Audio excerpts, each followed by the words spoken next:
nagu mis mõttes, et ei, mina ei aktsepteeri seda. See ei ole viis, kuidas mina tahan siit minna. Ma olin kehast väljas.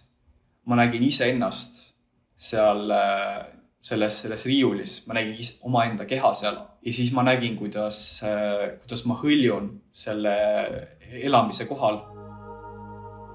See ongi looja. See ongi looja, kes on minu ees. Ma nägin, kuidas ma olin oma elu elanud. Ma nägingi klippe oma enda elust. Ma nägin oma valesid otsuseid ja kui vähem ma olen tõesti nii-öelda elanud oma potentsiaali vääriliselt.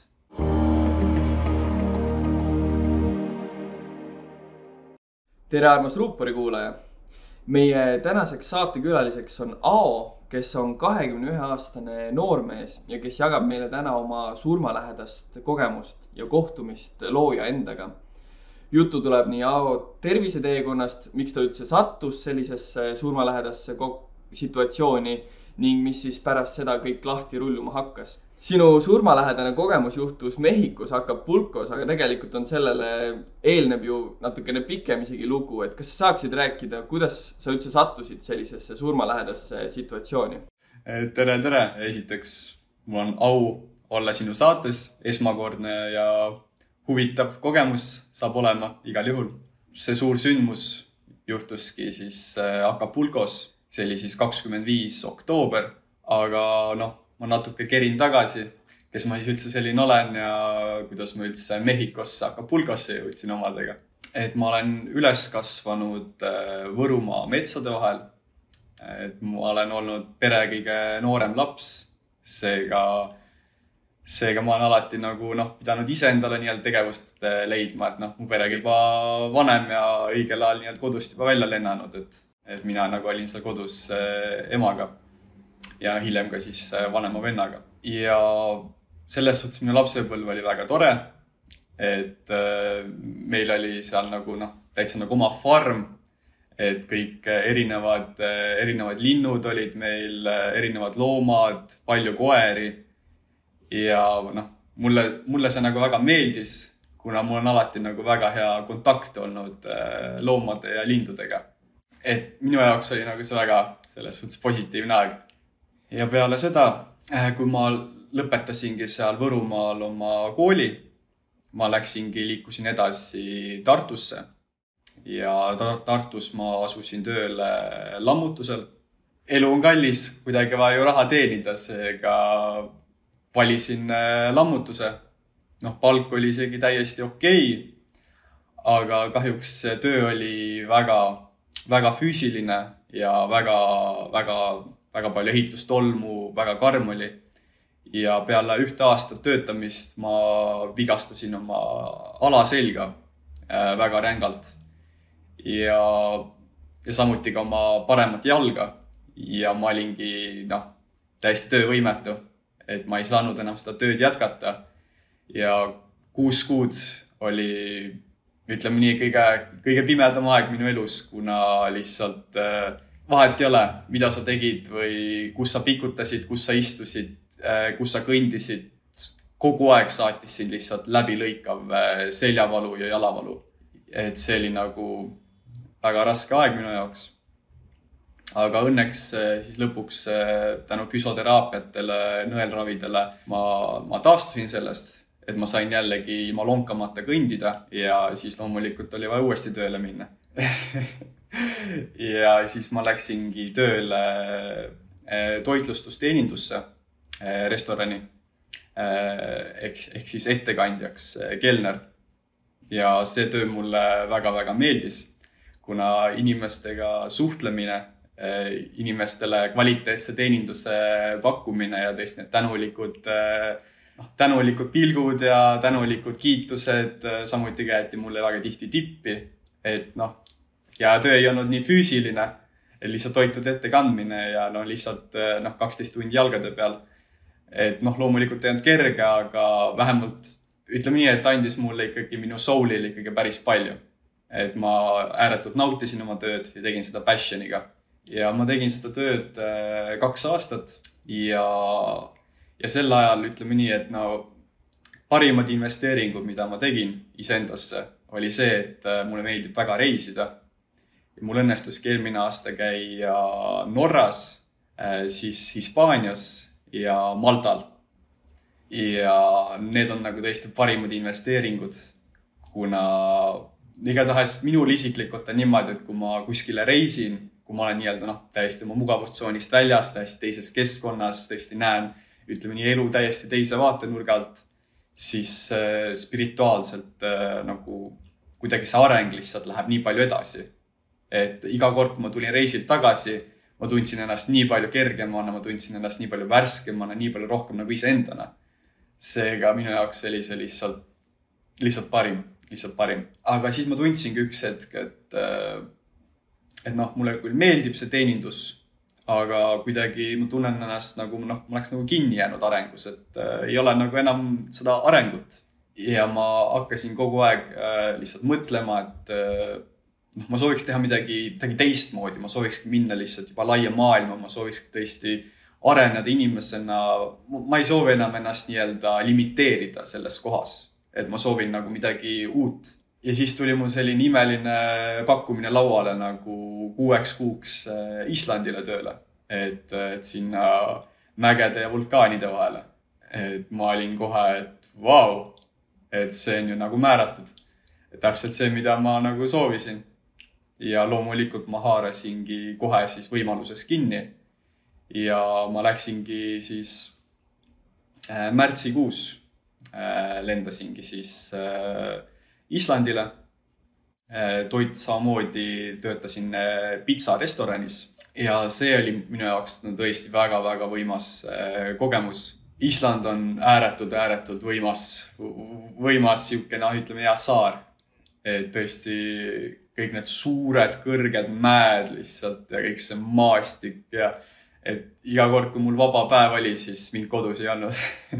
Et ma olin alati kuskil uitamas, et alati otsisin mingeid uusi radasid ja panin seal üle vulkaani kiviväljade ja ma leidsin alati tegevust, et see oli nagu väga äge. Ja siis, aga samamoodi Islandil olles ma samamoodi tundsin, et peale Islandit ma ei taha minna tagasi Eestisse. Ma tahan teha midagi võimast, ma tahan veel rohkem kasvada. Ja väga palju turiste käis pizzarestoranis Ameerikast, Saksamaalt, Šveitsist. Ja siis ma nende kõigi käest alati, kui mul tundsin, et on klappi, ma alati küsisin natuke, et where are you from ja mis on sinu lemmikriigid ja kas sul on mõned soovitused. Ja niimoodi oli nagu väga põnev. Ja siis ma seadsingi sammud, et ma pean kuskile minema, kuskile soojale maale. Kuskile soojale maale, et tõesti oma tervist hakata korralikult taastama. Et see oli minu suurim unistus, et tõesti oma tervist saada jällegi korda. Ja siis saigi selleks riigiks valitud Mehhiko. Ja ma olin nagu viimased 2 kuud, kui mul oli juba nii-öelda pilet oli broneeritud, siis ma olin nagu lihtsalt nii excited, et oh my god, ma saan lõpuks ometi lihtsalt paradiisi, kus ongi lihtsalt palmid, soe õhk, ookean, värsked puuviljad, juurviljad lihtsalt. Ma olin lihtsalt nii õnnelik. Ja siis tuligi lõpuks see päev, kui ma saingi lihtsalt lennata Islandit siis Mehhikosse. Ja tõesti Mehhiko oligi täpselt nii, nagu ma olin unistanud. Tõesti see linnulaul, öine ritsikate siristamine, ookeani piir, palmid lehvimas tuules ja tõesti need suured lõputud, need külaturud, kus on lihtsalt 1000 erinevat imepuuvilja, need on kõik nii magusad, kõik need juurviljad ja ma olin lihtsalt, I'm in heaven. See oli lihtsalt nii imeline vaheldus sellest, kui sa kogu aeg ainult töötanud nagu oravrattas ja nüüd sa saad lõpuks lihtsalt tõesti puhata ja pannagi fookuse iseendale. Ja siis ma ainult tegingi smoothisid ja salatid ja ma olin lihtsalt nii õnnelik. Ja nüüd jõuame siia kohta, kus üleöö sõna otseses mõttes paradiis pühiti. Kaua sa olid seal enne seda kogemust üldse? Palju sa jõudsid üldse Mehhikos olla enne, kui siis nüüd millest sa hakkad rääkima juhtus? Ma väga kaua ei saanudki olla. Et ma maandusin 2. oktoober Meksiko pinnale ja ma olin siis oma üürikorteris 5. oktoober ja see katastroof juhtus 25. oktoober ja siis tõesti muutus mu elu kapitaalselt. Et oli täiesti tavaline päev, täiesti tuulevaikne oli, nagu tõesti väga-väga rahulik, hästi vaikne, ääretult siuke rahulik päev oli, ei olnud liiga palav, ei olnud nagu jahe, ta oli siuke täpselt siuke paras, tõesti vaikusena torm, ütleme niimoodi. Et tagantjärgi mõeldes tõesti see oli lausa nii vaikne, et isegi ühtegi lindu ei laulnud, ühtegi lindu ei lennanud ja isegi koerad ei haukunud. Nagu tõesti, ta oli lihtsalt nii vaikne päev. Sellist päeva ei olnud ennem olnud. Aga mina terve päev chillisin terrassi peal, jõin oma smoothisid ja ma olin just nagu, et vau, mina naudin. Ja ilmateade lubas, et tuleb siuke tavaline väike torm, et ilmateade näitaski, et tuleb vihm, natuke äikest ja natukene tuult. Mitte midagi erilist. Et oktoober ongi siuke vihmakuu Meksikos, et seda mul oli ennemgi paar korda olnud. Ja need olid siuksed, vaatasid aknast äikest ja kui äge, et ei olnud mitte midagi hullu. Siuke paduvihm käib üle, aga sina oled ju nii-öelda oma lossis, oma majas, et sind see ei puuduta, et lihtsalt, ma ei osanud nagu midagi arvata, et tavaline. Ja siis oligi, et õhtuks tulidki need mustad äikesepilved peale. Ja siis ma saingi aru, et okei, lähebki siis vihmaks. Panin oma rõduuksed kõik, siis panin ilusti lukku, aknad kinni. Läksingi 10 ajal, läksingi siis nii-öelda jutumärkides inner peace'is magama. Et magan selle tormi maha ja homme on jälle ilus päev. Aga võt siuke nagu ärevus oli sees. Siuke hästi imelik energeetika oli, et ma nagu vähklesin selle voodis, ma ei saanud üldse und väljas. Siis väljas natukene nagu tibutas, mitte midagi erilist. Aga lõpuks ma jäin ikkagi siis magama. Ja siis kell oli 12:50, kui ma ärkasin keset und siis ülesse, kui ma kuulsingi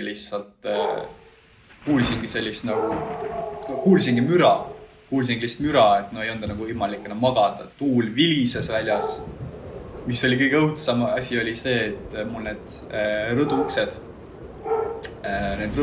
mis olid nii alt, ülevalt olid selle riiviga niimoodi siis nii-öelda lae ja põranda külge lukus. Need siis nagu hingasid, et need käisid nagu vaakumiga välja ja vaakumiga sisse. Et nad olid nagu lukus, aga nad lihtsalt nagu tõesti nagu hingasid ja käisid niimoodi edasi-tagasi. Ütleme nii, et see oli midagi, mida ma pole enam näinud. Et see oli nagu äärmiselt imelik. Ja elekter oli läinud, mis oli samuti esimest korda, ühegi tormi ajal polnud elekter nagu läinud. Et majast oli elekter väljas, et oli juba läinud, aga väljas veel tänavalambid põlesid. Ja ma vaatasingi välja ja väljas oli niimoodi, et äike sähvis nagu tõesti iga 1-2 sekundi tagant niimoodi. Lihtsalt lõi täielikult lihtsalt kõik valgeks, nagu olekski nagu äikese nii-öelda palli sees. Et see oli lihtsalt nii pimestav äike, aga ei olnud äikse kõminat. Oli ainult sähvatamine, mis oli samuti midagi, mida pole ennem näinud. Ja siis, kui ma nägingi väljas tänavalambi juures seda tugevat sitket palmi, tugev palm, et tavaliselt tuule ajal ta natuke niimoodi, ikka liigub, aga kui ma nüüd seda palmi vaatasin, siis see palm tõesti käis niimoodi, tegi erinevaid kujundeid lausa. Et see on natukene midagi kõrgemat kui tavaline torm. Ja siis ma kuulsin tohutut raksatust ja üks rõduks tuli juba alt riivist, murduski lahti. Ja siis ta hakkaski juba, ma nägin ära, et uks lendab lahti, aga väljas peksis seda vihma ja lehtede spinatit kõik klaasi peale, et kõik klaasid olid juba rohelise massiga kaetud. Ja siis ma üritasingi siis 10 minutit neid uksi toestada, et nad jumala eest ära ei tuleks või ära ei lendaks, kuna siis on pekkis ja kui nad eest tulevad ja siis sul tuleb kõik see torm sisse. Ja ma 10 minutit üritasin tõesti seda kõike nii-öelda peatada, aga siis oligi üks hetk, kuidas lihtsalt plaks tuli teine riiv eest ära ja uks lendaski puhtalt, lihtsalt lendaski eest minema välja kildudeks. Rõdu ukse kõrval olev siis kõrge suur parkettklaas. See klirises puhtalt eest ära ja millisekundiga oli kõik voodi, mu laud, kõik oli seda rohelist spinatit ja siis seda vihma täis, kõik veel hetkega märg ja roheline. Siis oligi, ma hakkasin asju päästma ruttu, et nad märjaks ei saaks, juba enamus asjad olid juba märjad ja hakkasin siis mõtlema, kuhu ma saaksin toimetada. Viisin nad siis kõik kööki sinna laua peale. Köök ikkagi märjaks ei saa, et elutuba saab natukene märjaks, mis siin ikka on. Ja siis lendas pauguga teine rõduks, lendas minema, et nagu reaalselt ühe külje pealt lihtsalt tuligi täielikult tuul, lõi kõik, mis väljas lendas, lõi mulle kõik sisse. Mul juba toas hakkasid kõik asjad lendama ja see oli, ütleme nii, päris crazy. Ja siis ma pääsingi oma asjad, vähemalt, mis ma sain nagu oma elutoast ära ja viisin kööki. Et siia ma toongi siukse märkuse, et see oli selline elamine, et sul oli köök, elutuba ja siis magamistuba. Kõik olid ühes suures ruumis. Et kõik oligi ühendatud üks suur selline ruum. Ja see oli sellest väga, väga nõmedalt kujundatud, et kolmes küljes kõik olid aknad. Et oligi ühel pool läksidki rõduksed, kus oli siis rõduterass. Siis siin küljes tulid puhtalt parkettaknad ja siin küljes samamoodi puhtalt parkettaknad. Ja siis siin kohal oligi siis kööginurk.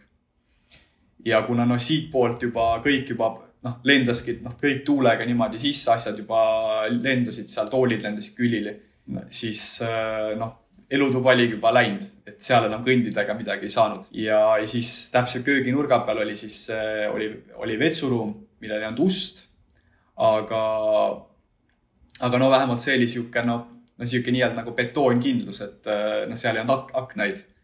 Seega minu esimene mõte oligi see, et ma lähen tormiajaks siis sinna vetsu, et ootan ära, kuni see natuke on kõva tuul, küll see tuul üle läheb, et ei ole midagi erilist. Siis ma olingi seal vannitoas ja siis ütleme nii, et seal oli üks väga-väga nõme probleem, et seal ei olnud küll aknaid, aga seal oli siuke katuseluuk ja seal olid sellised telliskivi suurused õhutusavad. Ja sealt hakkas lihtsalt üks hetk lihtsalt nagu tõesti kosena tulema lihtsalt seda nagu reaalselt väljas, seda pruuni, musta nagu reaalselt sita vett kosena survega lihtsalt alla. Ja ütleme nii, et ei olnud meeldiv olla seal. Ja siis ma sain aru, et see paat on ka nüüd uppunud, et see ei ole koht, kuhu jääda. Ja siis, kui ma tulin sealt välja, käis plahvatus. Ja samamoodi ka vastaskülje peal, kus rõduuksed olid eest lennanud, seal plahvatas klaas kildudeks. Ja samamoodi nüüd hakkaski tuul niimoodi mõlemas suunas, hakkas purustama ka neid aknaid. Seega tuul käiski juba niimoodi. Kööginurk oli veel hetkel nii-öelda kuiv. Ja siis ma läksingi kööginurka, kõik asjad olid mul siis niimoodi laua peal. Ma võtsin telefoni välja ja ma mõtlesingi, et ma olin ka, mis toimub, see tõesti, see kõik on uppumas, mis toimub. Ja ma mõtlesin, ma kirjutan oma naabrile, et äkki ma saan tema juurde minna. Et ma mõtlesin, et ainult mina olen nii-öelda sohver, et ma ei tea, et minul on nii-öelda siuke situatsioon, et kõik nagu puruneb. Ma ei teadnud, et absoluutselt kõik, terve see linn purunes samal ajal. Ja ma võtsin telefoni välja ja levi ei olnud. Et sõna otseses mõttes levil oli rist peal. Et täiesti nagu oleks kuskil maal, et ei olnud levi. Ja siis ma olingi nagu, et vau. Et see on küll natuke probleemne.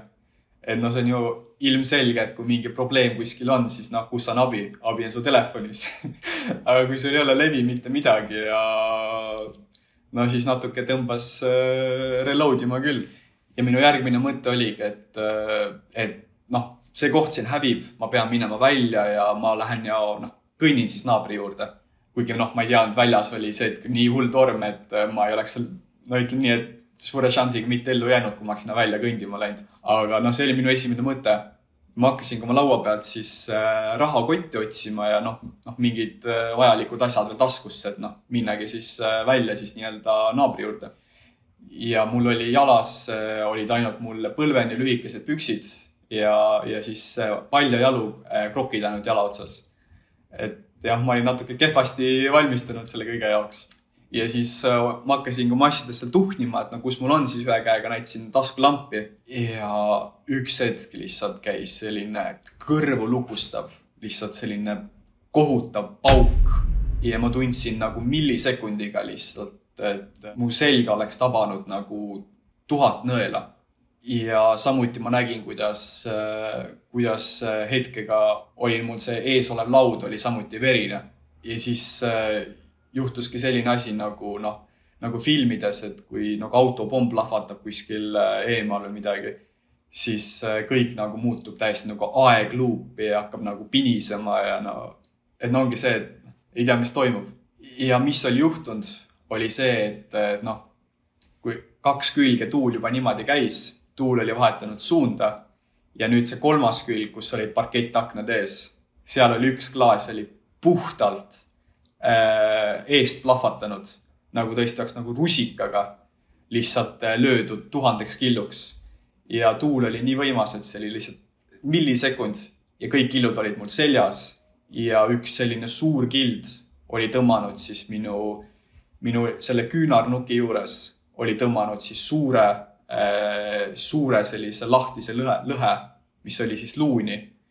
Ja sealt nagu tõesti ikka korralikult lihtsalt nirises seda verd. Ja siis ma olingi, vaatasin oma kätt ja siis ma olingi lihtsalt nagu šokis, et nagu mis toimub lihtsalt. Ja siis see tuul lihtsalt lõi kõiki neid kilde, mis toas olid juba maas. Kõik ringles, need vihmaterad olid nagu tõesti, olidki nagu nõelad, mis samuti lihtsalt salvasid siin igalt poolt. Ja siis ma nägin enda ees ühte käterätti ja ma tõmbasin endale selle käterätti selja peale, niimoodi üle pea. Ja see oli nii hästi ajastatud, kuna nii kui ma olin seda teinud, käis järgmine kohutav pauk lihtsalt ja teine klaas plahvatas seal. Ja samuti ma tundsin, nagu ma oleksin saanud tõesti nagu keegi oleks rakulkaga lastud mulle samuti mingi 100 kuuli lasnud korraga selga. Et samuti ma sain kildudega pihta, aga õnneks need ei läinud läbi. Ja siis ma lihtsalt vaatasingi lihtsalt taskulambiga ringi, nägin, kõik vesi tõuseb, kõik on juba, kõik on laastatud. Ja siis ma tegin ühe sammu, aga minu krokid jala otsas olid klaasikilde täis ja need lõikasid mul kohe jalga. Ja siis oligi see, et ma ei saanud enam liikuda ka, mul olid nagu mõlemad jalad olid lõigatud. Ja siis ma võtsingi kroki ühest jalast võtsin kroki, viskasin minema, et olingi ühega, olin siis paljajalu, kõik oli vesi täis, kõik oli kilde täis. Ja siis ma mõtlesingi, mida ma teen, ma ei saa enam kuskile joosta, ma ei saa enam, mida ma teen, nagu siin ei ole enam pääsu. Mida ma teen, ma tundsin tõesti, ma oleks nagu kapten uppuval laeval. Ja siis ma kuulsin üks tohutut sellist siukest nagu lappamist. Ja ma korra siis niimoodi silmanurgast vaatasin, et need metalltiivikud, mis olid mul laes, et värske õhu jaoks, need olid siis niimoodi, need käisid lihtsalt nii hullumeelselt ringi selle tuule käes ja üks tiivik plaksuga murdus lahti ja mul lendaski see metallne tiivik lendas niimoodi nina ette, niimoodi vastu kappi. Ja siis see oli see hetk, kus mul lõi see aegluup lõi üle. Ja siis ma saingi aru oh shit, okei, see on asi reaalne. Ja siis ma olingi hetkega, ma olin siis nii-öelda betoonist riiul küünkapi taga, siuke väike nagu kuubik riiul. Ja ma ronisingi sinna ja pressisin ennast sinna prakku nii-öelda. Ja tagantjärgi analüüsides, see oli reaalselt ainus võimalus, nagu ainuke koht terves selles majas, kus oli üldse see võimalus nii-öelda ellu jääda. Kuna kõik muu oli nii-öelda kõik oli kildudega ja rämpsu ja kõigega kaetud või üle ujutatud või see oli ainus koht, ja õnneks oli see mu nina ees ja ma saingi sinna nii-öelda ära roomata, et ma ei pidanud siia kõndima. Aga ikkagi killud ja rämps ja kivid ja kõik lendas mul ikkagi sinna sisse ja siis ma võtsin selle käteräti ja ma tõmbasin selle niimoodi endal nagu ukseks, siis riiuli ja külmkapi vahele. Et õnneks see nagu väga hästi fittis ja siis ma olingi nii-öelda siis see väikses kuubikus ja käterätt siis ukseks. Ja siis see müra oli lihtsalt nii kohutav. See oli nii kohutav, see oli nagu tõesti nagu pesumasina centrifuug, et see oli lihtsalt kõrvu lukustav, selline lõputu undamine. Ja tõesti sa kuuled, kuidas lihtsalt su toas lihtsalt kõik asjad lendavad, raksuvad, purunevad, klirisevad ja see oli lihtsalt kohutav. Ja siis kuna mu käsi ka lihtsalt veritses ja see oligi lihtsalt, mul ei olnud midagi peale ka panna. Ja ma tundsingi, et mu käsi nagu läheb ka järjest, ma kaotan järjest rohkem nagu tunnetamist oma käe üle. Kuna verekaotus oli juba suur. Ütleme nii, ma tundsingi enda sees, et nüüd ongi kõik. Et see ongi nüüd kõik, et mina nagu enam seda hommikut ei näe. Et see ongi nüüd minu aeg. Ma nagu tõesti tundsingi seda enda sees, et nüüd ongi kõik. Aga võt siis üks hetk mul nagu lõi siuke säde lõi mulle sisse, kus mul nagu tekkiski siuke olek nagu, et nagu mis mõttes, et ei, mina ei aksepteeri seda. See ei ole viis, kuidas mina tahan siit minna. Et ma ei nõustu sellega, et mina ei soovi siit niimoodi minna, et see on lihtsalt nagu, see on liiga hale viis, et tõesti nagu siit lahkuda, et lihtsalt ma ei aksepteerinud seda. Ja siis ma hakkasingi reaalselt palvetama. Ma palvetasingi looja ja ma palvetasin inglite poole ja ma tõesti palusin nende abi. Ja palusin, et see torm lõppeks. Ja loomulikult kohe ega midagi ei juhtunud, aga siis ma olingi seal pimedas ja energeetiliselt oli ka see nagu tohutult raske, et see energeetika oli nagu hästi madal sageduslik ja nagu see oli nagu hästi siuke raske energia õhus. Et ja kõik see vigastus ja kõik see olukord, väga, väga ebameeldiv oli kõik. Ja siis üks hetk midagi muutus. Ma tundsin, kuidas nagu mingi soojus hakkab tulema. Et kui ma ennem tõesti, ma nagu nii, tõesti külmetasin seal, siis ma üks hetk tundsin, kuidas hakkab mingi soojus tulema. Siuke õrn soojus. Järgmine hetk ma nägin, kuidas, tundsin, kuidas nagu torm nagu jääb vaiksemaks, nagu jäi nagu tahaplaanile. Ja siis ma nägingi, kuidas purunenud akna juurde tekkis selline valguskiired ja selline valgustunnel ja aknast hõljusid sisse 2 inglit. Ja hetkega oli terve see ruum oli täidetud sellise sooja armastustäis energiaga, et kohe tundsin lihtsalt sellist rahuolu. Ja siis järgmine hetk ma olin kehast väljas. Ma nägin iseennast seal selles riiulis. Ma nägin omaenda keha seal. Ja siis ma nägin, kuidas ma hõljun selle elamise kohal. Ja ma nagu nägin seda, et see torm oli nagu niimoodi ümber suunatud nagu 2 lehte majast siis nagu mööda. Et majal oli nagu kuppel oli ümber. Ja siis ma vaatasin seda kõike. Ma olin täiesti mõistuse juures. Ja see oli lihtsalt, kõik oli nii uskumatu. Ja see tunnel, see valgustunnel läkski otse siis nii-öelda taevasse ehk nagu universumisse. Ja siis ma hakkasingi hõljuma seda valgustunnelit pidi taevasse. Ja mida lähemale ma jõudsin, mida kõrgemale ma jõudsin, seda eredamaks muutuski see valgus. Kuni üks hetk see valgus oli lihtsalt nii ere, et enam mitte midagi ei näinud. Ja siis üks hetk, kui ma olin paigale jäänud, mul hakkasid silmad harjuma, mul tekkis tagasi nägemine ja ma nägin, et ma olen sellises üleni täiesti valges ruumis ja minu ees seisab üks mees. Ta oli üleni valges tal olid kuldsed lokkis juuksed ja ma vaatasin talle silma. Tal olid tumesinised, kristallselt läikivad ja tohutult siirad silmad. Kui ma talle vaatasin silma, ma kohe lihtsalt, ma tunnetasin midagi nagu väga-väga erilist, midagi väga-väga sügavat. Et ma ütleks, et parim sõna selle kirjelduseks oleks lihtsalt nagu tõesti ülim intelligents. Et see oli lihtsalt, see oli nii powerful. Ja see energeetika ja see, mis seda ruumi samamoodi nagu selles ruumis oli, see oli lihtsalt nii imeline, see oli nii võimas, see oli nii powerful, see oli nii ülim. Ja mul nagu tekkis siuke nagu äratundmine või siuke, et jah, see ongi looja. See ongi looja, kes on minu ees. Ja ma seisin tema ees ja ta ütles mulle, vaata seda kristallkuuli. Meie ees oli laud ja seal oli kristallkuul. Ja ma vaatasin seda kristallkuuli, mida ma seal nägin. Ma nägin seal oma ülimat potentsiaali. Ma nägin seal iseennast seismas peegli ees ilma särgita. Ja ma nägin lihtsalt täpselt oma keha sellisena, nagu ma olen alati unistanud. Ja siis ma nägingi tõesti seda iseennast peegli ees seismas parima versioonina iseendast. Et see oligi niimoodi, et minu teadvus oli nagu läinud selle klaaskuuli sisse ja ma nagu nägin iseennast kõrvalt terves aeg.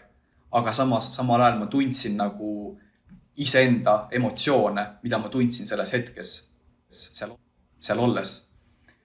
Ja siis ma nägingi iseennast seal peeglis seismas ja minu pilgus oli lihtsalt ülim rahulolu, ülim puhtus, ülim siirus ja samamoodi minu tunne oli seal lihtsalt, see oli ülim rahulolu ja ülim tasakaal. See oli lihtsalt imeline vaadata. Ja järgmisel hetkel ma nägin, kuidas ma panin ennast seal korrektselt riidesse ja ma võtsin maja eest oma unistuste auto ja samamoodi ma nägin seda elamist. Ma nägin detaile selle elamise puhul ja see oli samuti lihtsalt nagu tõesti väga võimas ja meeldiv elamine. Ja siis ma nägingi, kuidas ma sõitsin selle autoga läbi Palmi alleede.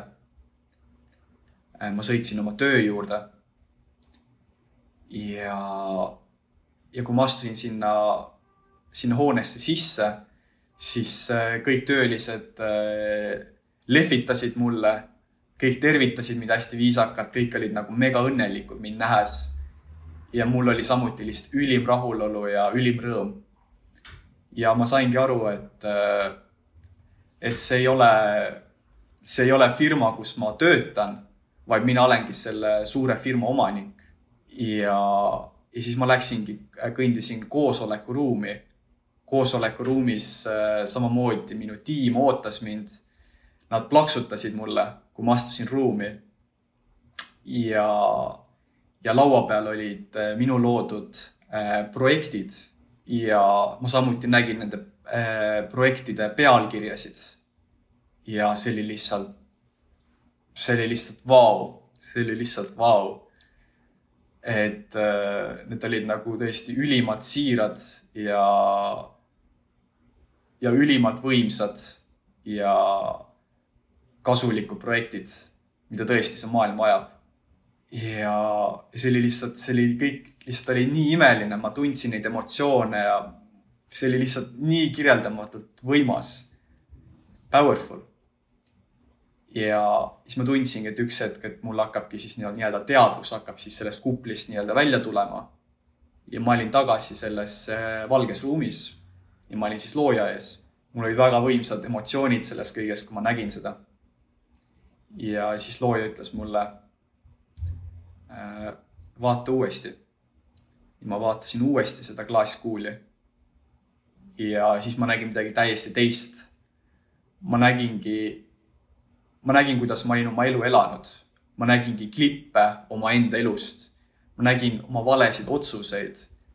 ma nägin oma kannatusi, ma nägin lihtsalt kõike, nägin negatiivset ja ma nägin lihtsalt, kui palju asju ma olen oma elus valesti teinud ja kui vähem ma olen tõesti nii-öelda elanud oma nii-öelda potentsiaali vääriliselt.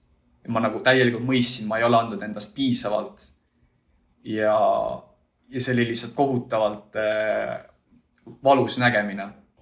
Ja mul hakkasid lihtsalt koheselt pisarad jooksma, kuna see oli nii valus, kuna see, mida ma ennem nägin, see oli nii imeline ja ma lihtsalt nii tahtsin olla see versioon. Ja siis, kui ma tulingi sealt kuplist jällegi välja ja ma seisin looja ees, siis looja vaatas mulle sellise karmi pilguga, aga samas siukest oli näha ka kaastunnet tema silmis. Ja ta küsis mult, mis juhtus? Ja ma hakkasin lihtsalt tema ees pisaraid valama ja ma tõesti ütlesin, et ma tõesti nii soovin olla see versioon, mida ma just nägin. Ma tõesti olen alati tundnud, et see on minu sees. Ma nii tahan seda. Ja ma olen alati südames tahtnud astuda kõrgemasse versiooni. Ja ma olen tahtnud teha neid saavutusi.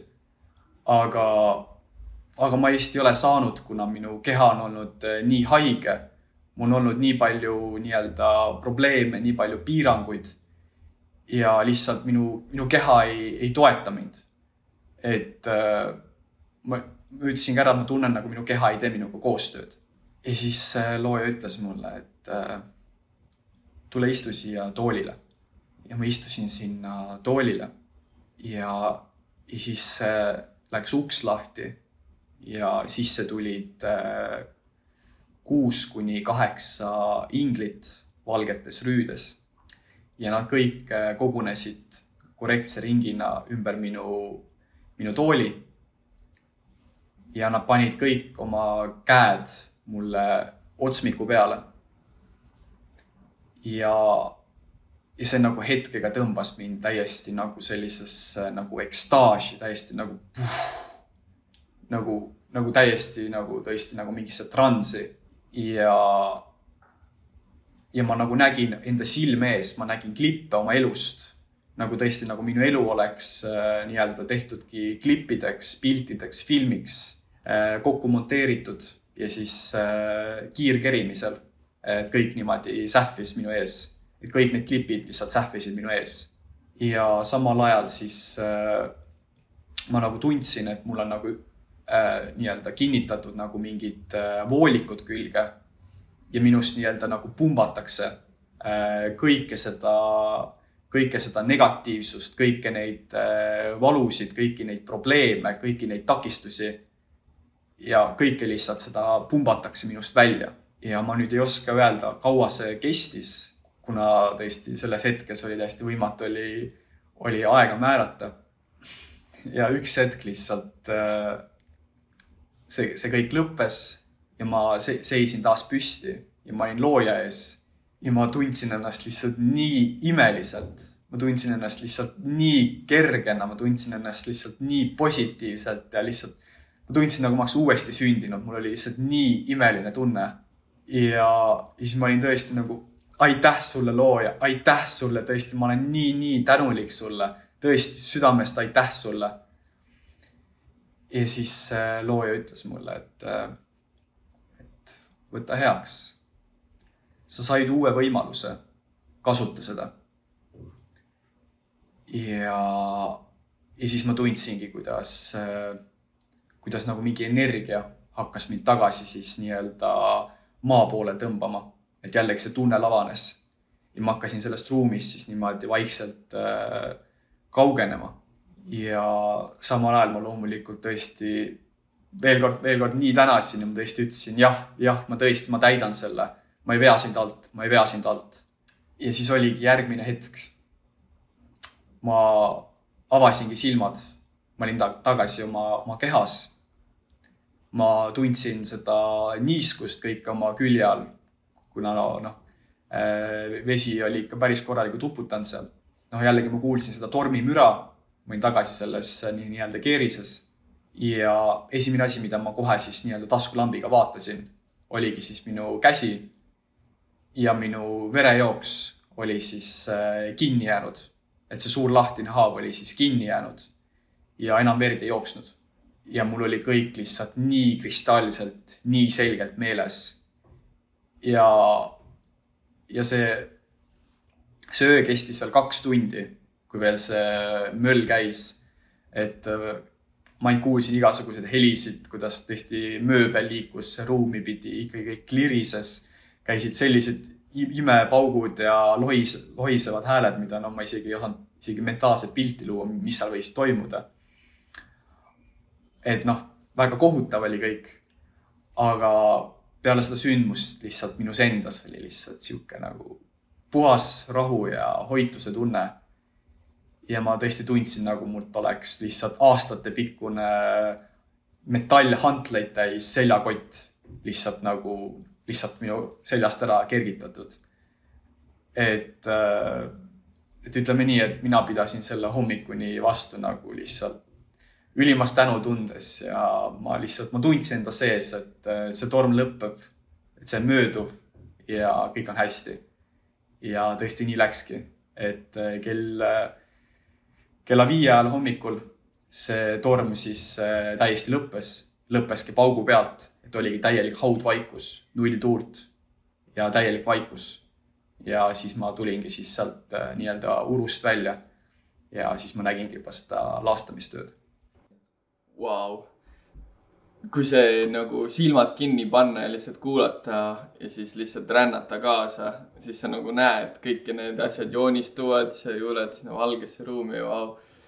Kas kogu su vestlus selle loojaga toimus nagu pigem telepaatiliselt või te kasutasite sõna või kuidas see nagu visuaalselt välja nägid? Kas sa nagu nägidki enda ees kuldsete juustega ja siniste silmadega meest, kes rääkis suuga või ta kõneles nagu meeleliselt või kuidas see välja nägi? No vot, see on nüüd hea küsimus. Et selles suhtes visuaalselt ma nägin väga selgelt seda ruumi, seda meest, seda kuuli, seda kõike. Aga nüüd tagantjärgi ma nüüd ei oska täpselt öelda, kas ta nagu suu samamoodi liikus. Aga see oli lihtsalt, mida ma oskan nagu väga hästi meenutada, oli see, et see oli siuke nagu ülim selline nagu connection. Et sa nagu mõistsid lihtsalt imehästi. Aga point oli see, et ma nagu nägin väga-väga selgelt seda kõike.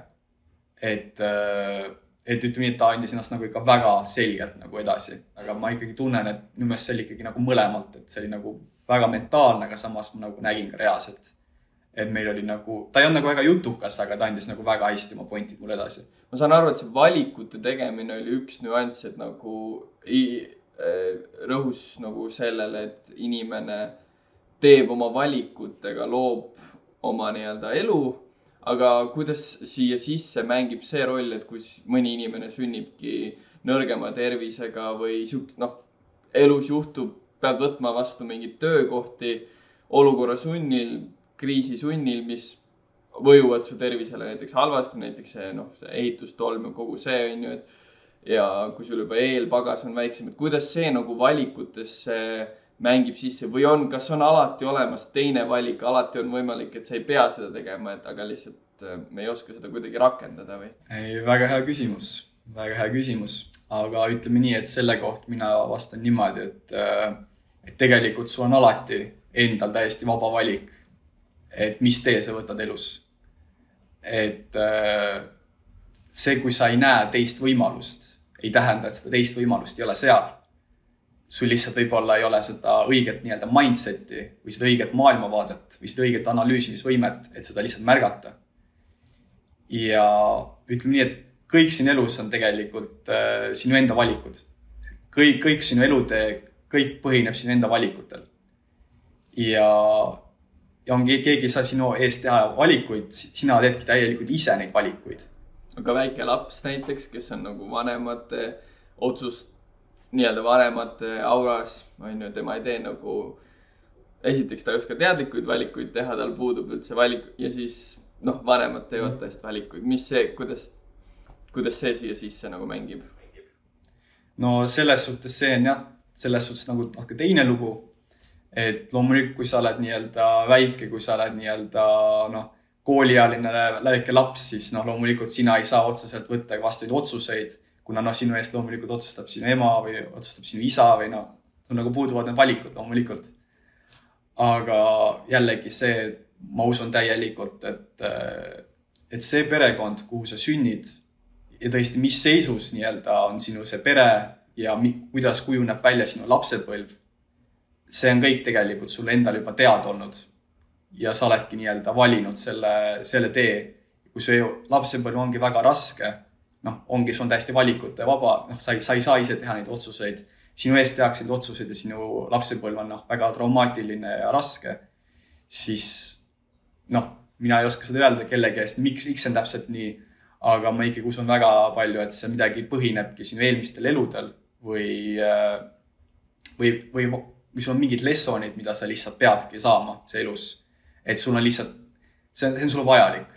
Et ma usun täiesti, et kui sa jõuad vanemaks ja kui sa suudad nii-öelda tõesti kristallselge mindsetiga tõesti minnagi nii-öelda tagasi ja seda kõiki analüüsida, lahti mõtestada, siis sulle tegelikult jõuavad küll kohale need nii-öelda nagu õppetunnid või lessonid, et miks see kõik täpselt nii oli ja miks see oli sulle vaja. Ja ongi see, et sa ei saa minna ajas tagasi, mitte midagi muuta.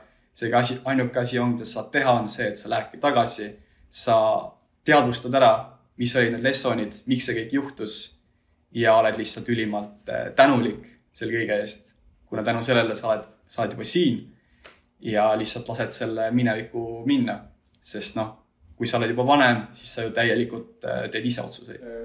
Eelnevas vestluses, mis meil omavahel oli enne salvestust, et rääkisid sellest, et sa juba tegelesid tegelikult selliste vaimsete, spirituaalsete teemadega nagu juba ka enne seda kogemust, et sinu jaoks on ka selliseid kogemusi, kus nagu hästi ratsionaalne teadususku inimene, siis saab äkki ärkamise, et looja eksisteerib, aga sul oli nagu mingi väike pinnas oli olemas ja üks asi, millega sa varasemalt juba tegelesid, oli mediteerimine, süvameditatsioonid, aga ma saan aru, et pärast seda kogemust on see täiesti uuele tasandile jõudnud, et kas sa räägiksid natukene, miks sa neid süvameditatsioone teed ja miks neid vaja on? No tegelikult enne seda kogemust ma olin tegelikult natukene staki jäänud, et mul oli väga raske saavutada seda süvameditatsiooni seisundit. Et mul ma ikkagi üritasin mediteerida aeg-ajalt ja vahest õnnestus, vahepeal üldse ei õnnestunud, kuna ütleme nii, et mediteerimine on ka paras kunst, et sa pead tõesti suutma täielikult oma kõik see mõistus ja kõik need, sul käib lihtsalt nii palju, sul on nii palju nii-öelda avatud aknaid nii-öelda lahti kogu aeg, mis kõik tahavad tähelepanu ja lihtsalt enamus inimesed lihtsalt ei jõua sinna sügavasse staadiumi. Ja mul oli ka, et lihtsalt kõik need terviseprobleemid ja mul oli raske minna sellesse süvasse, aga tõesti peale seda suurt kogemust tõesti ütleme nii, et see võime minnagi nii-öelda sügavasse meditatsiooni ja samamoodi see tahtmine ja see tõmme mediteerida regulaarselt iga päev, lausa mitu korda päevas, see lihtsalt täielikult avanes ja kukkusid ära need piirangud, et miski takistab mind, ma ei saa minna, et lihtsalt see uks läks mulle lahti. Ja miks minu arust on äärmiselt olulised süvameditatsioonid ongi see, et sa pääsed ligi täielikult oma alateadvusele. Ja sa saad analüüsida, sa saad vaadata oma enda elu täiesti teisest perspektiivist. Ja sa saadki märgata lihtsalt, mida sa teed oma elus valesti ja mida sa saaksid teha paremini. Oma otsuseid, sa saad kõike palju paremini lahti mõtestada, analüüsida. Ja samuti, mida sa saad teha, on see, et mina täiesti usun ja tean ja tunnen, et meil kõigil on sees nii-öelda, ütleme nii, et sisemine kelder, sisemine pime kelder, kuhu meile meeldib visata kõik traumad, kõik läbielamised, kõik negatiivne ja kõik learnimata lessonid. Et kõik lihtsalt on lihtsalt visata sinna keldrisse, uks kinni panna ja lasta olla seal. aga vot see ei ole kunagi lahendus, kuna üks hetk see kelder saab sul täis ja sul see uks hakkab niimoodi lahti painduma. Ja siis ongi see, et sul iga päev jällegi tuleb mingi trauma kuskilt minevikust, ei saadki nagu, miks ma ei saa rahu, miks see mind häirib, on ja. Või siis sul tuleb mingi liiga palju ja see tunneks on nagu liiga palju asju nagu on your plate. Ja see ei ole nagu lahendus, nad on alati sul seivitud sinna ja nad hoiavad sind nagu kinni. Ja süvameditatsioonil on sul võimalik minna sinna keldrisse ja sa iga päev lihtsalt, sa lihtsalt tirid nii-öelda välja sealt mingid vanasid traumasid, vanasid probleeme. Isegi palju asju, mida sa isegi ei mäletanud, et sa olid sinna visanud, et sul üldse oli. Ja ongi, mida sa teed. Sa nii-öelda vaatad oma luukeredele nii-öelda silma ja siis sa nii-öelda aksepteeridki, et jah, see juhtus. Jah, nii oli.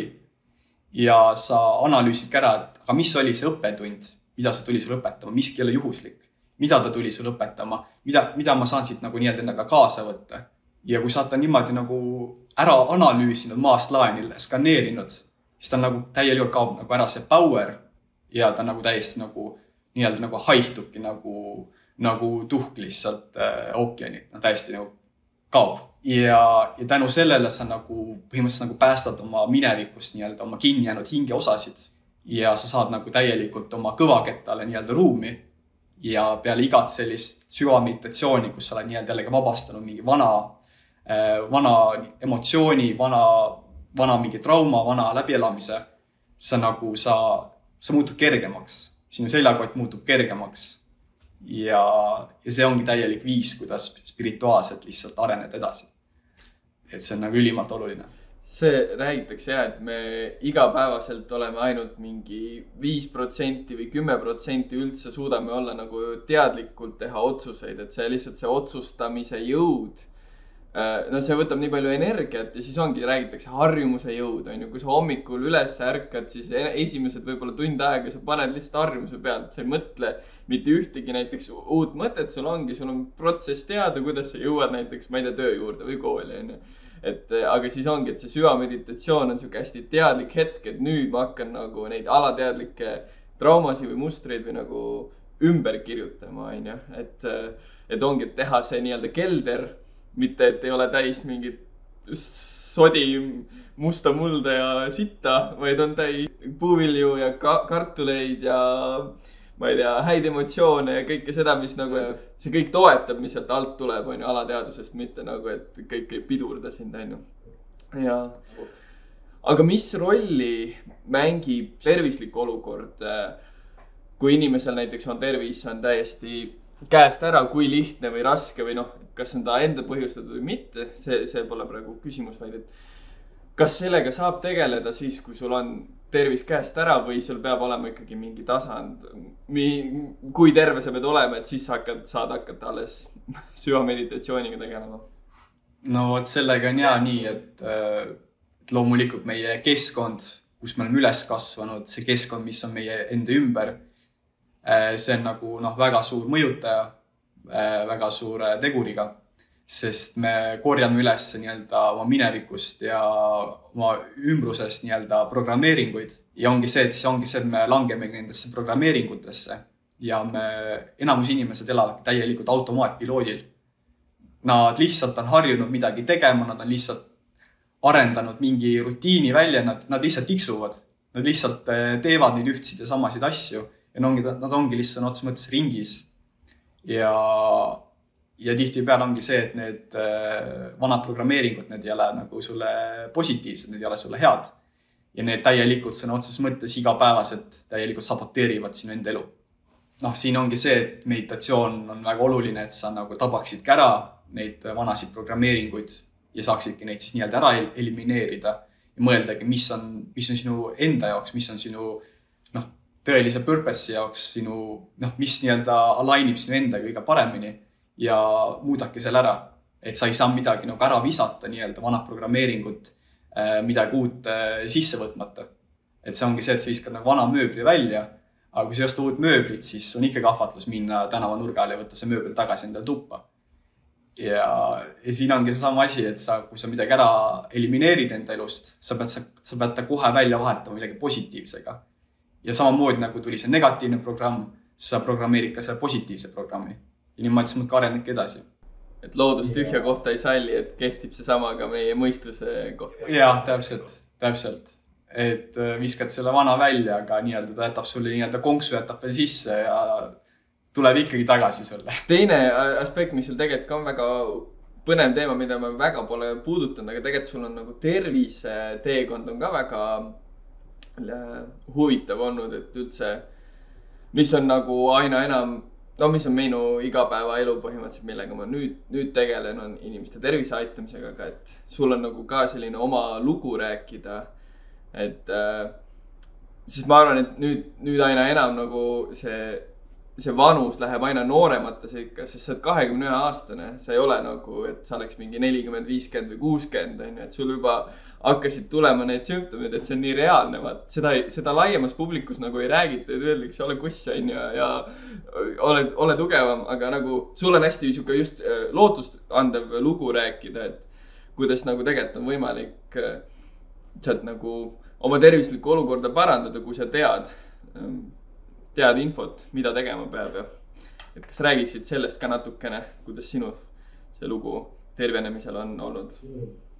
Igal juhul, et siin ma saangi juba nii-öelda vastata suga eelmisele küsimusele, et kui oluline on tervis, et mediteerida ja tõesti, kuidas saada sinna madalale või tähendab sinna nii-öelda minevikku, sinna süvameditatsioonidesse, kui sul on nagu tervisega probleemid.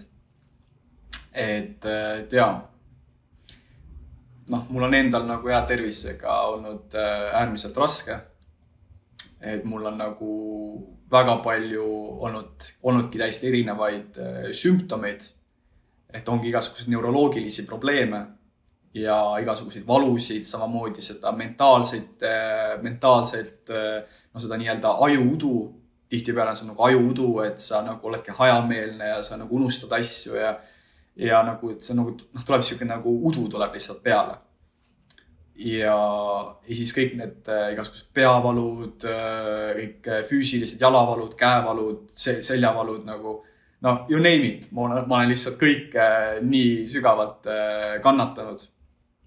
Et mul on nagu see haiguslugu juba kestnudki 10 aastat ja tunduski täiesti nagu võimatu, et ma alati nagu ikkagi palvetasin või nii-öelda ootasin, et üks päev ma ärkan üles ja ma olen terve, kus mul on nagu tõesti see kõik on võetud. Ma pean lihtsalt andma aega. Aga karm reaalsus oli see, et ise ei olnud mitte midagi läinud ära. Ja oli see, et see kompott läks ainult suuremaks. Probleeme tuli ainult juurde. Ja tõesti oligi see, et kõik mediteerida ja tõesti, põhimõtteliselt seda oli võimatu teha. Kuna kui sul on lihtsalt, sa ei saa mediteerida, kui sul on kogu aeg mingid valud tulevad jällegi pinnalle ja sul on nagu ajuudu ja sul on nagu blokeeringud ees. Sa ei pääse, sul on nagu mingi telliskivi müür on ees. Ja see on nagu äärmiselt raske koht elus. Ja mul oligi see probleem, et ma käisin kõikide arstide vahelt ja võtsin neid erinevaid tablette ja mitte midagi aidanud. Arstid ei osanud nagu öelda, et milles on nagu probleem, et keegi, ma nii soovisin, et keegi annab mulle nii-öelda, et jah, sul on nüüd see diagnoos, nüüd võtad seda tabletti 30 päeva ja saad terve. Siis ma olengi terve. Aga ma käisin igal pool ja mitte keegi osanud mulle anda nõu. Et kui ma olin Islandil, siis ma tundsingi, et mul esimesel kuul tervis nagu veel kohutavamalt halvenes. See oli arvatavasti seotud kuna see kliima on siuke päris karm, et kahjuks tervenemise protsessi jaoks Island ei ole just kõige ideaalsem just selle kliima pärast. Aga muidu Island oli tõesti imeline. Ja need mäed olid väga, väga powerful ja laadivad. Seega loomulikult ma soovitan Islandit, aga kui sa oled haige, raskelt haige, siis Island ei ole koht, kus nii-öelda minna ja tervenema. Et igal juhul siuke soe troopika. Ja see oligi lihtsalt nii lootusetu, et kõik läheb ainult hullemaks. Ja ma ei saanud aru, mis toimub.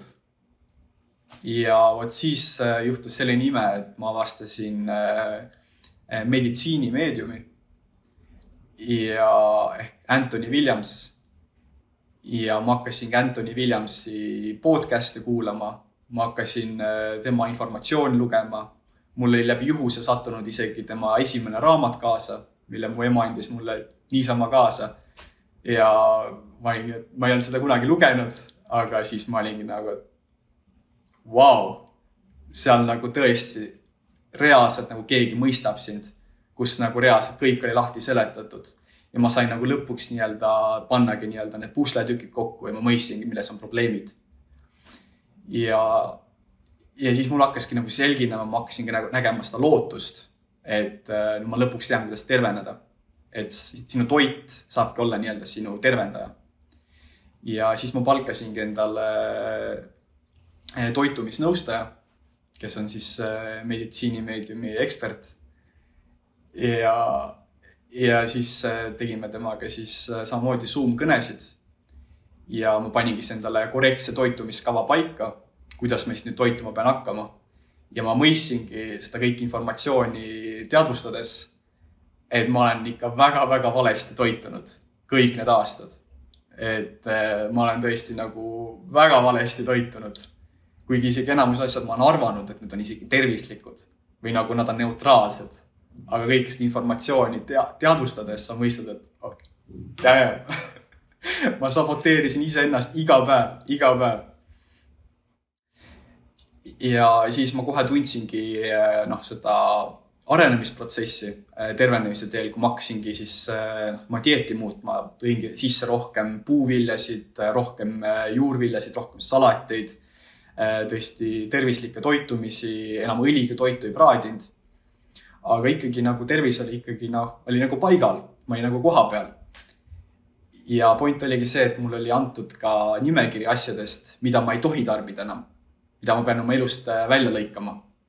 Milleks oligi siis gluteen, munad, piimatooted ja magusad täis, kõik suhkur, kommid asjad, kõik asjad.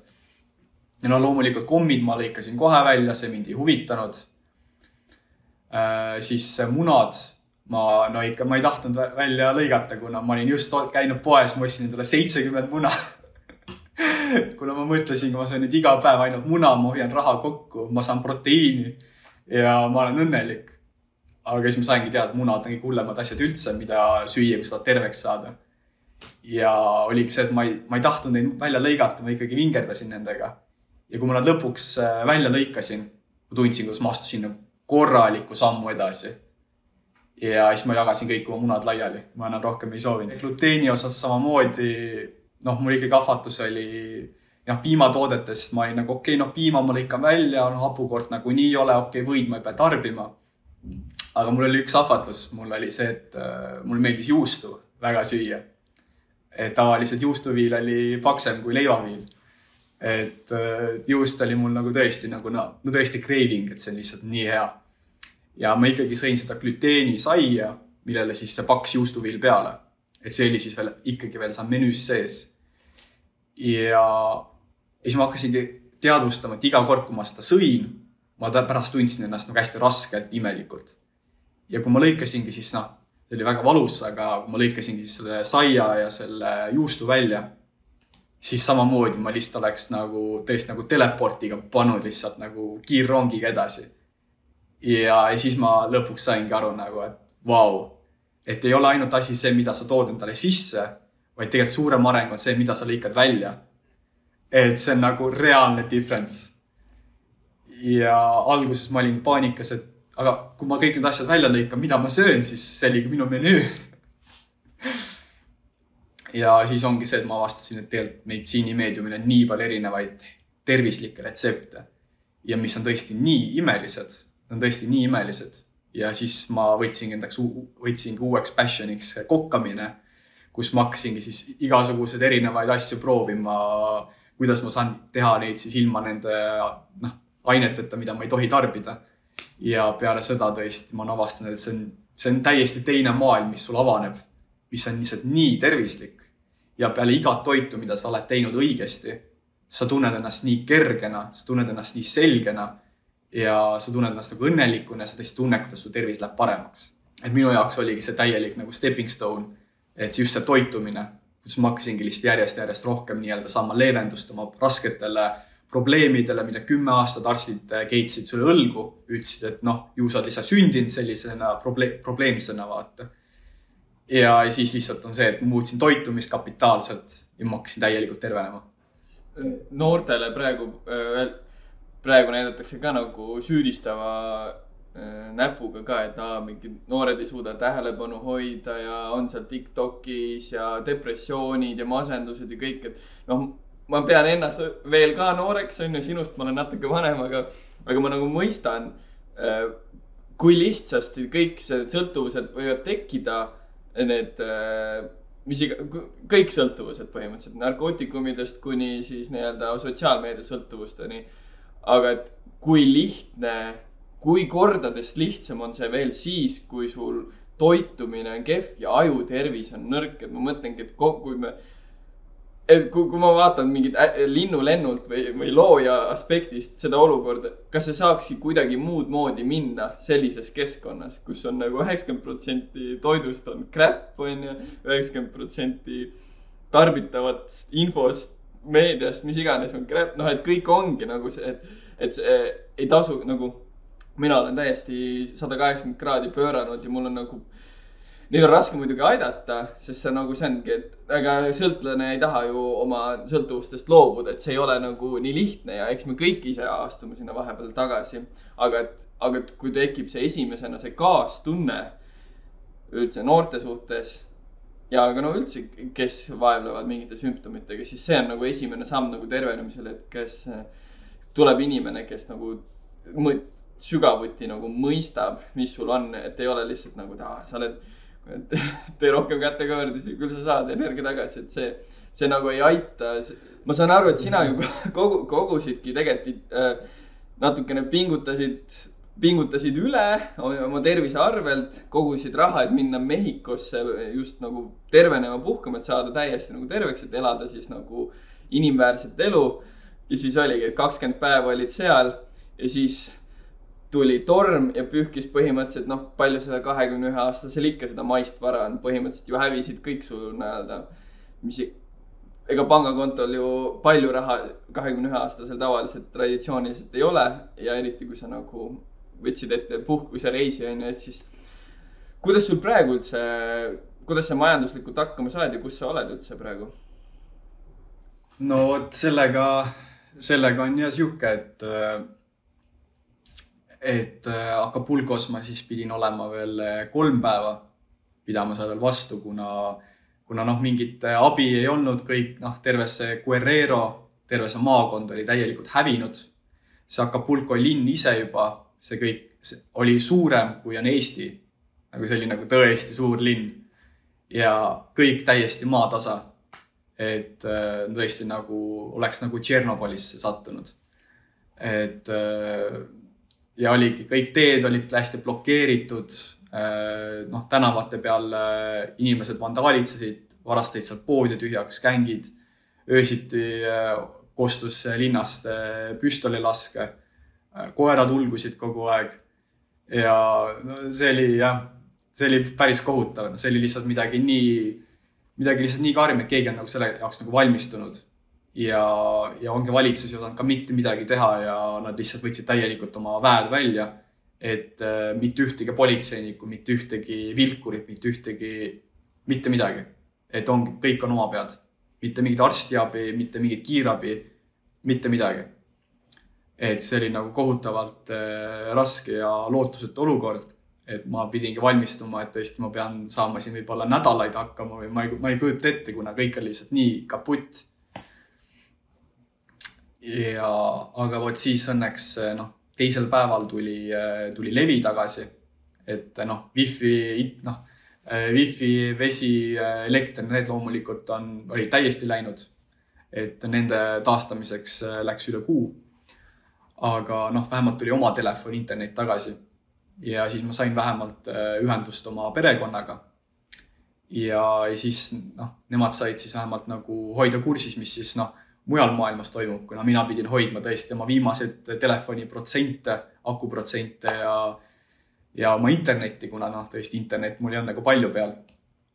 ja õnneks nemad nagu said teada siis, et 3 päeva hiljem, et hakkas buss liikuma.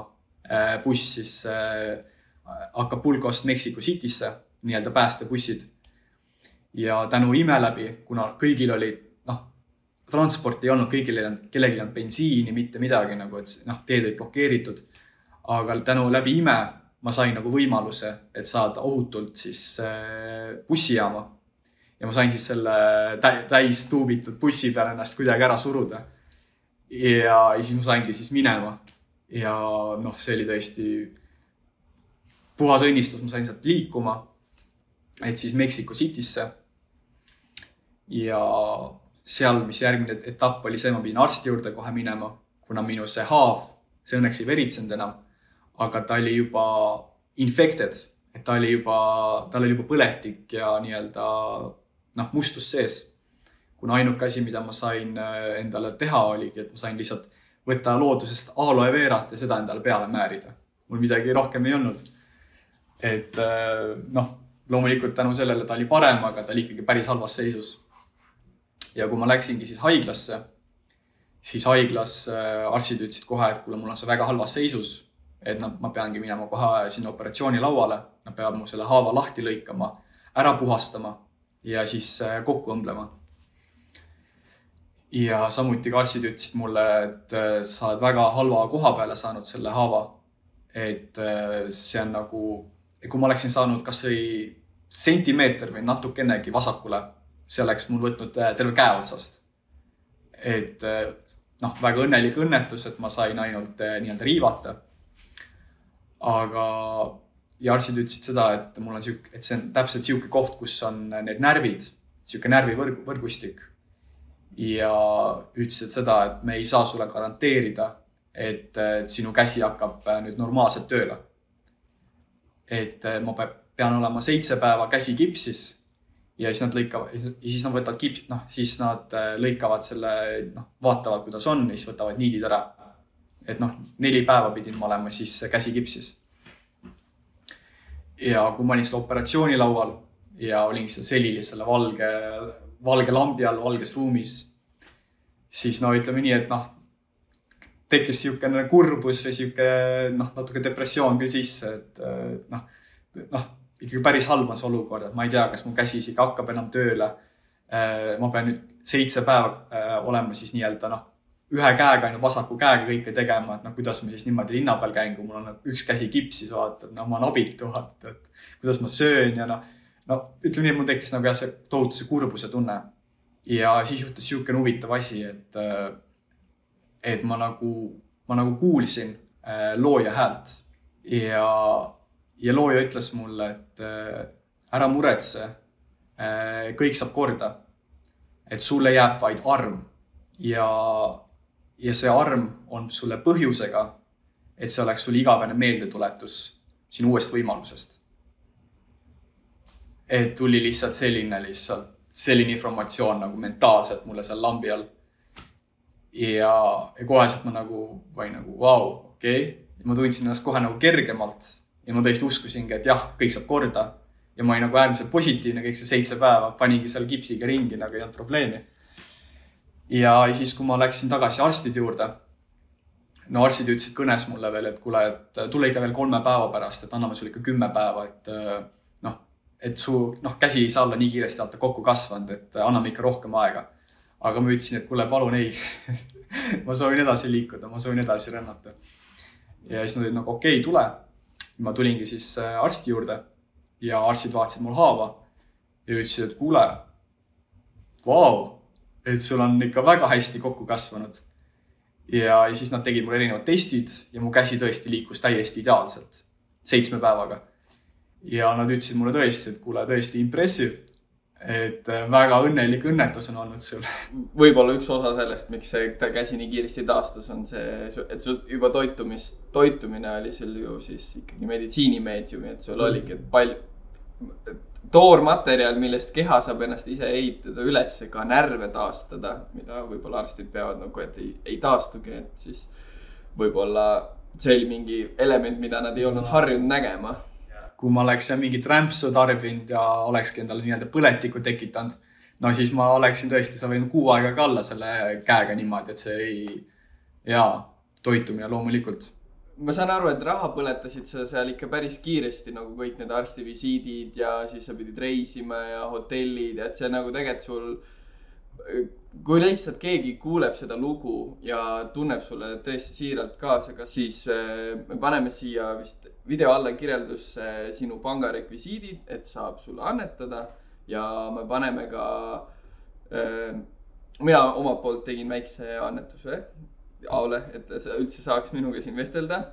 Ja aga, et kui keegi tahab Aoga veel lähemalt rääkida nendest teemadest, sest tundub, et seda kaevu on seal palju, siis me paneme ka kontaktandmed, e-maili ilmselt, et saab Aoga otse ühendust võtta, et tundub, et seda potentsiaali nüüd sa alles oled, see väike iduseeme on kasvama läinud, see kaks seda idulehte ja nüüd on esimene päris leht. Aga mis see puu sealt veel edasi on kasvamas, et see on seda protsessi, ma loodan, et ma näen kõrvalt kasvamas sind, et ma loodan, et me jääme suhtlema aktiivselt. Ei, no loomulikult, et suhtes finantsiaalselt, no ei olnud tõesti planeeritud. No, ma ei osanud kuidagi moodi seda ette näha, et tõesti kõik niimoodi läheb. Et tegelikult mul endal oli plaan üldse minna Taimaale, minna sinna oma tervist tervendama. Aga kuidagi juhtus nii, et tuli Mehhiko lauale ja siis kuidagi Mehhiko nagu sobis paremini. Ja nii-öelda olin nagu valel ajal vales kohas, aga tagantjärgi õigel ajal õiges kohas. Kuna tegelikult ma sain tõesti väga võimsa kingituse endaga kaasa.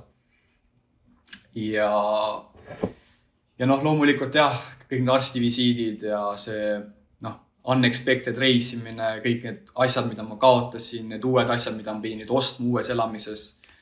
Ütleme nii, et raha sulas väga ruttu, et kui ennem oli plaan, oli teoreetiline plaan, et ma saan nagu veebruari lõpuni rahadega kuidagi nagu ära elada, siis loomulikult nüüd on see plaanid ikka väga sassi löödud, ütleme selle koha pealt. Kuule, suur aitäh sulle. Et tõesti, ma väga olen tänulik, et samamoodi näed minust seda potentsiaali ja loomulikult ma ise samamoodi, et ma ei ole nagu kuidagi moodi nagu depressioonis või et ma ei ole nagu, ma ei mõtle ennast üle, et loomulikult kõik mu lähedased, mu pere ütlevad, et kuule, mida sa teed, nagu kuule, tule lihtsalt koju, vaata, siin on hea turvaline aga lihtsalt mul on täiesti teine visioon ja ma tõesti tean, mida ma nägin, ma tean, mis on minu eesmärk. Ja ma olen lihtsalt ääretult positiivne. Ma tean, et tänu tundega edasi minnes ma jõuan sinna kohale ja ma annan iga päev endast nii palju kui vähegi võimalik. Et iga päev, kui ma lähen magama, aga ma tean, ma tegin parima käigu malelaual, siis ma saan alati minna rahu tundega. Ja ma tean, et see olukord praegu, see madalpunkt see on lihtsalt etapp, see on mööduv ja varem või hiljem ma saan siit nagu nii välja. Põhiline investeering tõesti, mis on kõige olulisem, ongi sinu enda tervis. Sest kui sul enda tervis on katki, sinu enda mentaalne seis ei saa olla selge. Ja kui sinu enda mentaalne seis ei saa olla selge, siis kuidas sa mõtled loogiliselt, kuidas sa saad oma projekte luua, kuidas sa saad leida võimalusi. Et tõesti tervis on lihtsalt väga-väga oluline. Samamoodi sinu spirituaalne areng, mida rohkem sa avastad ise ennast, mida rohkem sa käid varalaeka kallal, seda rohkem sa arened ja kui sul on reaalne dream, kui sul on reaalne eesmärk, reaalne purpose, kuhu minna, kuhu sihtida, siis tõesti see kõik kolm kombainitud, sa jõuad elus väga kaugele. Aitäh kuulamast ja kuuleme Aost kindlasti veel.